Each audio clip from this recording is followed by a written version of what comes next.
Hi everyone, welcome back. Nice to have you. Today we will continue our study of Dr. Jing chapter 3. I think we can finish chapter 3 today, considering that there is only one sentence left in chapter 3.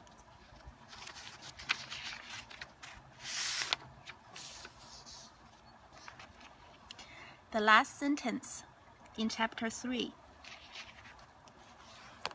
The Chinese version is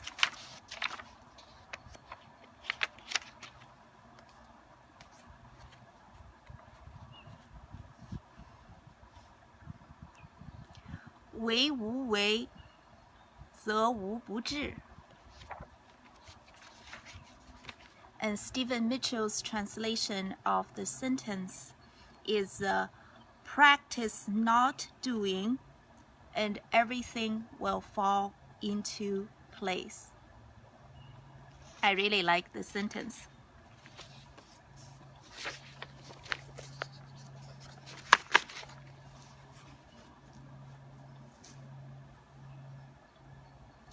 Since a lot of people in our Wu Healing group are interested in health and wellness and how learning ways and practices and methods that hi Angela, thank you for joining me, that all these methods that will not only help us heal our body, our mind, but hopefully we can also help the people we love to get better too.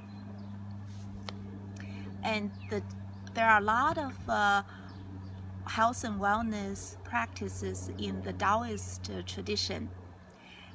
There are the methods can be divided into two groups.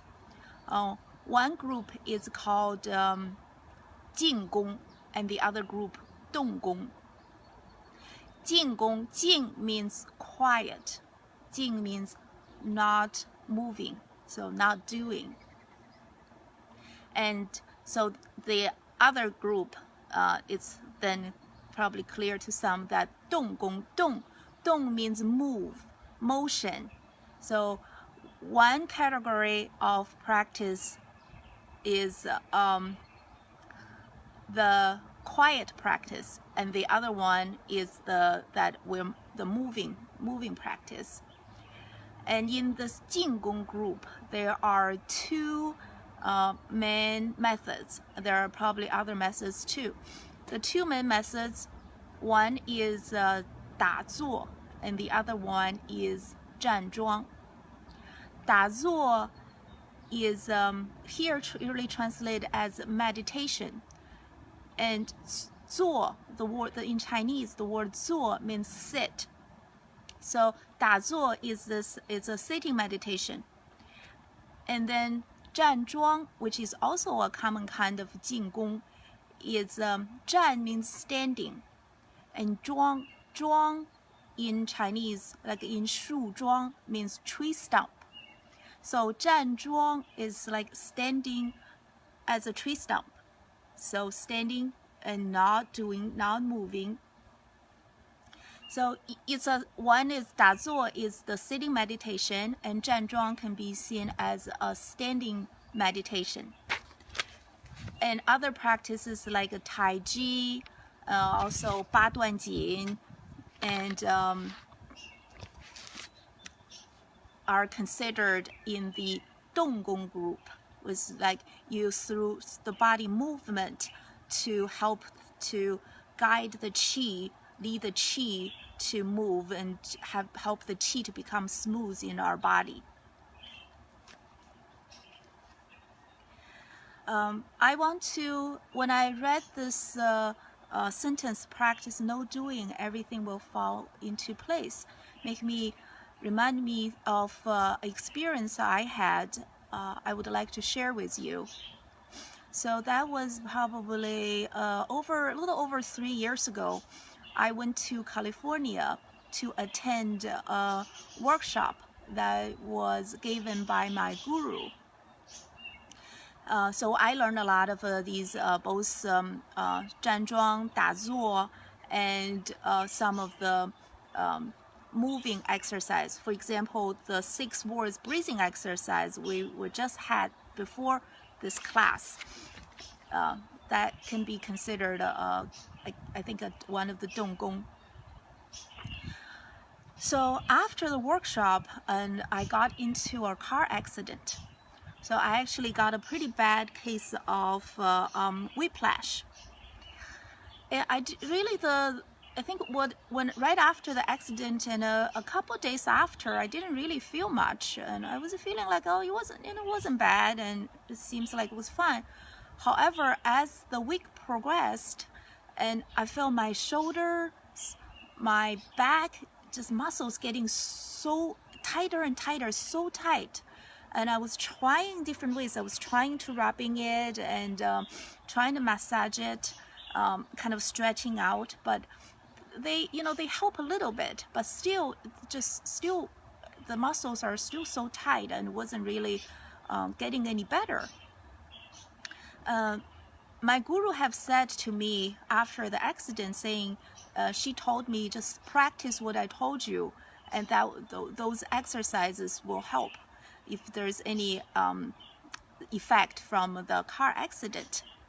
So I just started to practice, and since Zhan Zhuang was a new thing I learned as I was practicing it. I don't remember how many times I've practiced, but I remember once I was practicing Zhan Zhuang, and probably after about 10 minutes. So I was standing there still, right? And then after about 10 minutes, my body just started to move on its own. I was just being the observer. I was just watching my body move. Luckily, at that time, I decided that I would just let my body do whatever feels right to do. I wasn't going to intervene. I wasn't going to saying like, no, you need to be, I'm Zhan Zhuang, I'm supposed to be Jing, supposed to be quiet. I'm not moving. And I was like, just give my body space. Let it do whatever it feels like it needs to be done.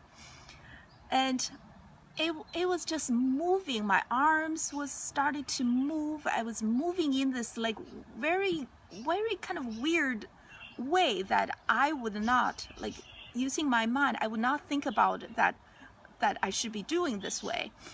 And my whole upper body started to shake. And if you've seen me then, you probably think like, oh, I've gone haywire, or something's wrong.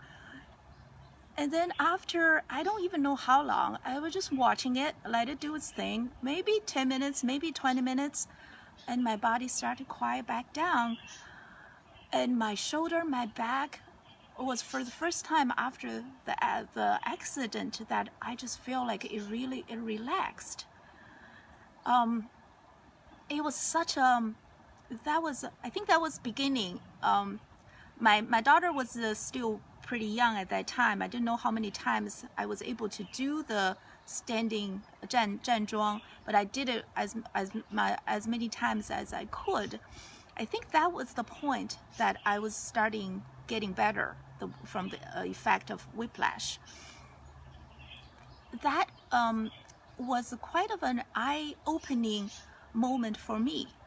Why I said that? It was because that's the time that I realized that our body has this intelligence that our mind doesn't know, and it knows. For example, if my mind can just give my body the space and the time, and my body knows what it needs to do to be better, it's made me realize that I need to trust my body more. Also, it made me realize that, that's what practice not doing. Practice not doing is, I think it's trying to talk to our head, talk to our mind, who think that I need to know everything. I need to be in control of everything. That's best for me, so that's my responsibility. That's actually no. It's when sometimes when our mind practice not doing, and it's then gives our body the space that it does the thing it needs.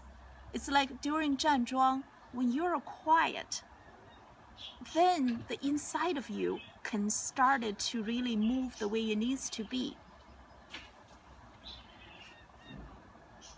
A couple bunnies just ran by.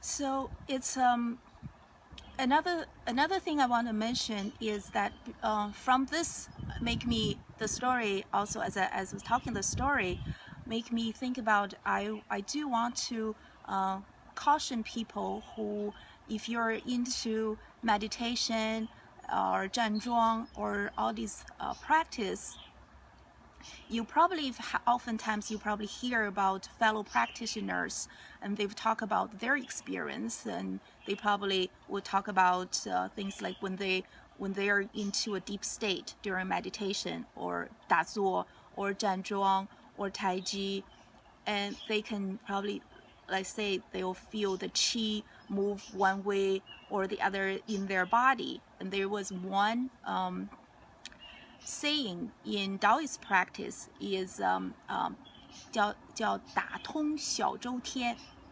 It means you were able to connect the 督脉, that's the back of our body up the spine, and the 任脉, it's the middle from our front of the body. The idea is that if you're able to, if you're getting to practice to the certain level, then your qi would be able to connect, and then it could move smoothly, and that's considered as getting to a higher level, like achieved a level, and it was supposed to be very good for your body. However, my guru has often cautioned her students that be very careful when you meditate, to try not to lead, try not to feel like your qi should go one way or the other. Try not to lead your qi, because any like intention you put on your qi, when you get to the subtle level, you may not feel it in your body movement level, but when you get really quiet, you start to connect with the subtler level of your energy body. You know, we talk about Jing qi in our last video. When you get a sudden energy level, your mind needs really to be delicate too. If you trying to put intention on how you think your qi should be going, moving, and that will be enough to prevent the qi from naturally go the way that it needs to go. I mean, everyone's body is different. Your body is different from mine and from everyone else. So why would we think that, I mean, certainly we have similarities. We have the same structures and things. However, there are also the uniqueness in each one of us. So why would we think that our qi should be doing exactly the same thing as anyone else? Just trust. When you are in the state of meditation, just trust your body, trust your energy, that to do whatever that it needs to do. That's best for your body, your mind, your spirit. It's kind of like, you remember Dao De Jing chapter 1, we talk about Yu and the Wu, the emptiness and the thingness, can be said, beingness. When you meditate, try to be, it's both you, it's the same you, it's the same thing with different name. However, you can be more staying at one level or the other. And when you meditate, try to be moving towards the Wu level, and just think about what's it like to be Wu, right? What's it like to be at the emptiness side? Isn't like empty space? It's like you hold the space you gave space.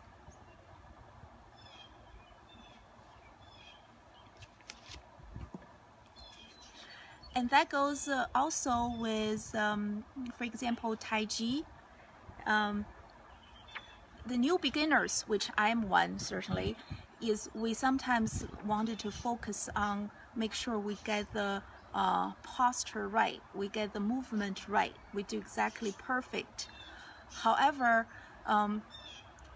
that's probably necessary for the beginning level. However, at some point, what we need to do is to also doing the same, try and give the space and let your body be guided by the qi. Let your body move the way that that works with our qi. That is the essence actually of Tai Chi. The story of Tai Chi is that Tai Chi was developed by the one of the Taoist master, Zhang Sanfeng.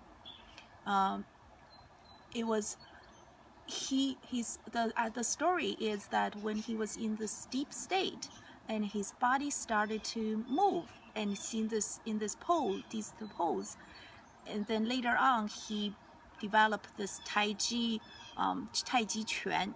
That's in Chinese. Quan, it means basically this movement that don't really have you're not holding a weapon or a stick. It's with your palm, your hand.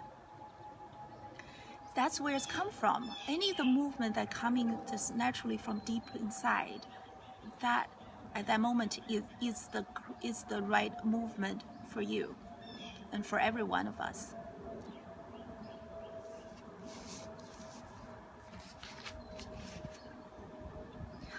Like I said earlier, I really like the sentence, practice no doing and everything will fall into place. How you feel when you heard this sentence? My mind felt very relaxed, and it felt like a big weight got lifted off. Because oftentimes our mind take on too much responsibilities. We need to plan for things. Our mind feel like we need to be in control. We need to know what's best to do for ourselves and for our job, for our family. It's that's a lot of let me say this way. I don't know if you've seen the movie Kung Fu Panda. If you haven't, I really recommend it. It's a fun movie to watch, and it has a lot of fun wisdom. And who said wisdom has to be dry and deep and heavy, right? And since you all know Ming, you probably know that Ming's favorite quote from the movie is a sentence by Master Wu Gui. Master Wu Gui told Panda, he said, "Yesterday is history. Tomorrow is mystery. Today is a gift. That's why it's called present." I mean, tomorrow is a mystery. Means our mind is trying to figure out how to best deal with, how to plan, how to do something best. We're giving it this almost impossible task to figure out mystery. Why is it called a mystery? Mystery is something that we don't really know, or maybe we don't need to know to figure out. I mean, no wonder our mind gets so stressed out, and it's a mission impossible for it, right? However, when you hear that practice not doing, and that relaxes our mind, and maybe some part of this little you come out in the back of your head was saying like, if I don't do anything, what am I gonna do? We're just so used to we need to know what to do, how to do it. Otherwise, in this not knowing stage, we freak out.